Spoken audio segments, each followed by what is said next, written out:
Está dada a partida, meus amigos! Sejam bem-vindos a mais um Sarau do Conto Surreal.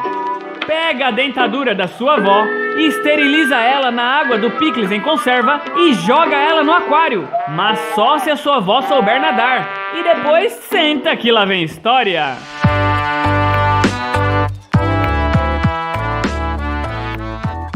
E o conto de hoje é A Viagem ao Centro da Terra, escrito por Luiz Carlos Escada, o jardineiro da pracinha abandonada.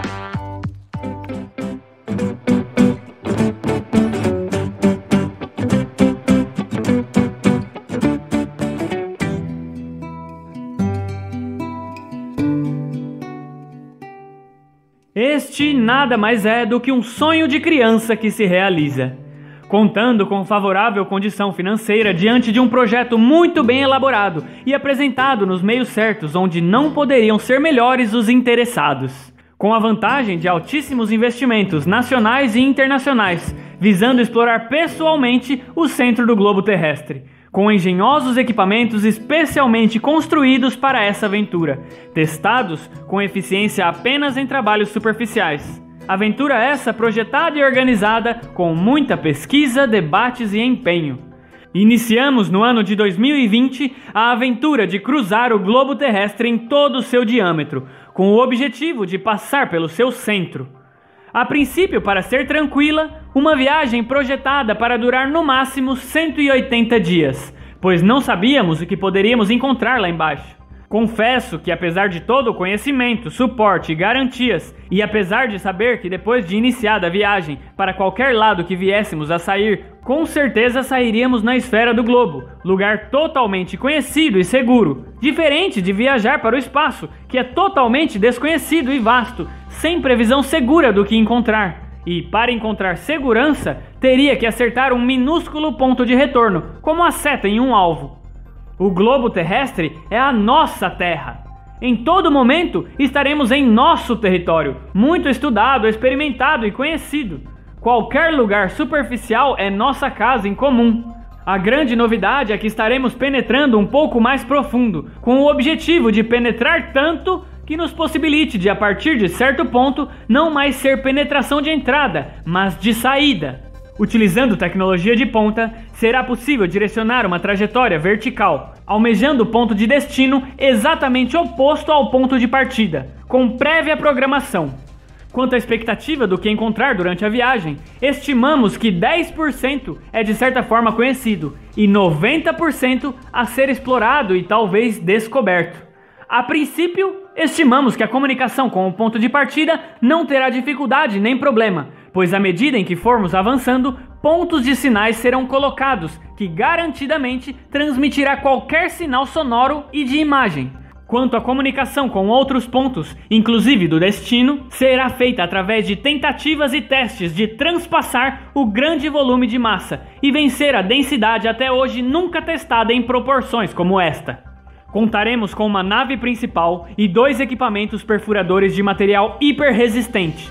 Além de totalmente transparente, é resistente à pressão, água, ácido, fogo e frio, desde altíssimas até baixíssimas temperaturas, com sistema de refrigeração e aquecimento interno, independente da energia propulsora da nave. Esse equipamento é capaz de se movimentar por terra, rocha, água e ar. A fonte de energia para manter as máquinas e sistemas funcionando, além de poderosas baterias supercarregadas e com capacidade de manter os sistemas perfeitamente em atividade por até 90 dias, conta também com reposição de energia gerada por atrito em terra, rocha e água, e energia gerada do calor acima de 20 graus e frio abaixo de 5 graus, que serão captados por um sistema especialmente desenvolvido para transformar tudo em energia utilizável e recarregar as nossas baterias. A tripulação, exclusiva do sexo masculino, é composta de 4 pessoas. E a nave, que apresenta equipamento perfurador, como o maquinário usado para construir túneis do metrô ou túneis em rodovias, evoluirá na média de 3 km por hora, prevendo que o centro seja menos denso que a superfície. A diferença nesse processo é que os resíduos sólidos não serão retirados, mas transpostos para o espaço físico de ocupação da nave, conforme ela se movimenta. A nave tem capacidade de movimentação para frente e para trás, sem a necessidade de manobra para retorno, caso seja necessário, pois conta com um segundo equipamento perfurador na parte de trás, que também tem a vantagem de servir como substituto caso o principal apresente algum defeito ou venha a ser danificado. As brocas perfuradoras construídas em titânio, diamante e aço carbono são praticamente indestrutíveis por qualquer tipo de rocha ou temperatura. Todo o plano transmite certa tranquilidade, pois o apoio e socorro do ponto de partida terá uma réplica da nave com equipamento perfurador em proporção menor, apenas para transporte da equipe, 2 socorristas e suprimentos em caso de retirada emergencial, e conta com a tranquilidade de viajar por caminhos onde o material já foi remexido, podendo desenvolver velocidade 3 a 5 vezes superior à nave principal. Oxigênio, alimentação e cuidados com higiene e descanso foram cuidadosamente preparados a estilo das viagens espaciais, contando com a vantagem do descarte de dejetos com a certeza de reprocessamento natural.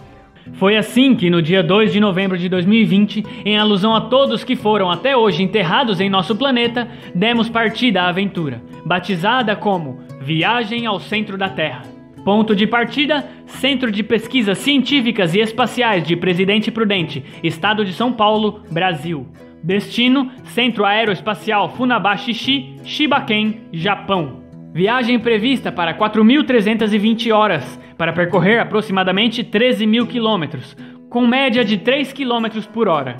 Os primeiros quilômetros se desenvolveram com certa tranquilidade. Literalmente nos sentíamos sendo enterrados. A visibilidade era apenas faixas de terra mais claras e escuras, que se esfregavam nas paredes transparentes da nave, sem encontrar grande resistência com rochas mais duras. O equipamento apresentou-se estável e seguro. Atravessamos inclusive um lençol freático, previsto para ser de 1 ou 2 quilômetros, mas atingiu, segundo registros, quase 7.000 metros, onde foi possível testar na prática o sistema de iluminação e visibilidade com potência total, pois a água era límpida e transparente, sem insetos ou sujeira, puríssima. Essa água se movimentava como o fundo de um rio, muito lentamente, quase imperceptível. Aí foi onde pudemos observar que o equipamento captador de energia teve melhor desempenho. Em 10 horas, havíamos avançado mais de 40 quilômetros. Lógico que o desempenho em água ajudou bastante, mas estava tudo muito certo. Chegamos então a uma região mais rochosa, conhecida como magma, e já menos explorada. A resistência aumentou e foi necessário despender mais energia para vencer o obstáculo e manter o nosso curso. As rochas eram muito duras e também apresentavam camadas de cores mais claras e mais escuras, indicando que tratava-se de uma região formada ao longo do tempo.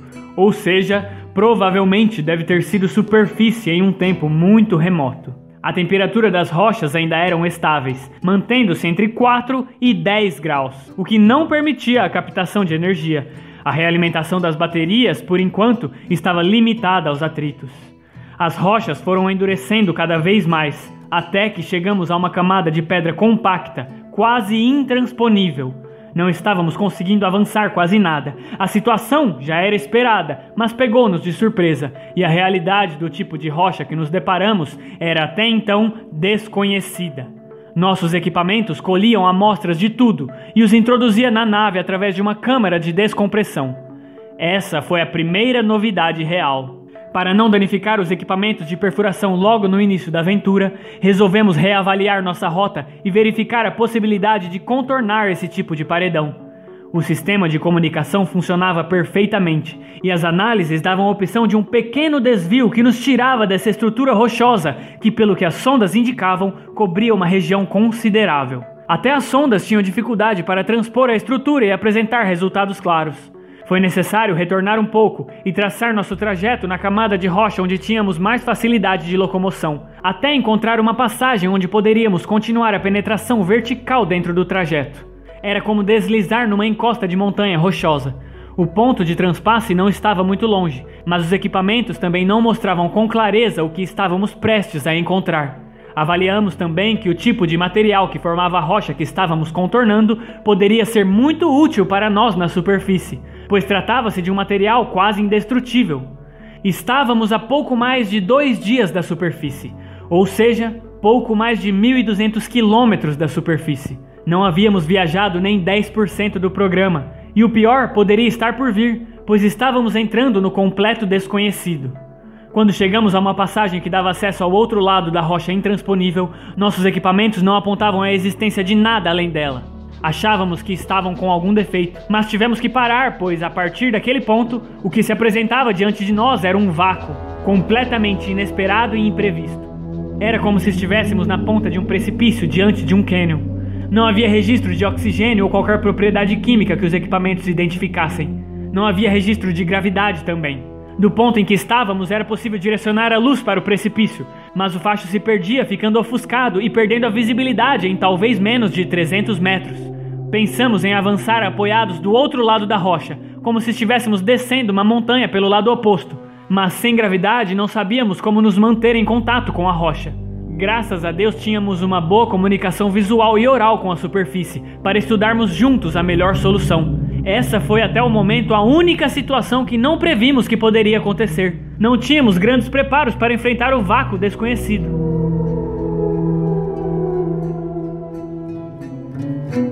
O que será que vai acontecer com nossos aventureiros? Será que terão coragem de continuar essa aventura ao desconhecido centro da Terra? Qual destino os espera?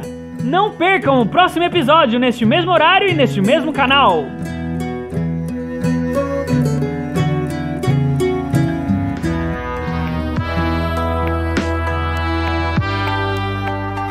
E esse foi o conto de hoje, feito especialmente para ser ouvido. E você que tem um conto fantástico, manda no nosso e-mail, sarausurreal@gmail.com, mas manda com carinho, tá? Porque o nosso detector de má vontade aqui é muito sensível e ele chora quando vê seres humanos indiferentes.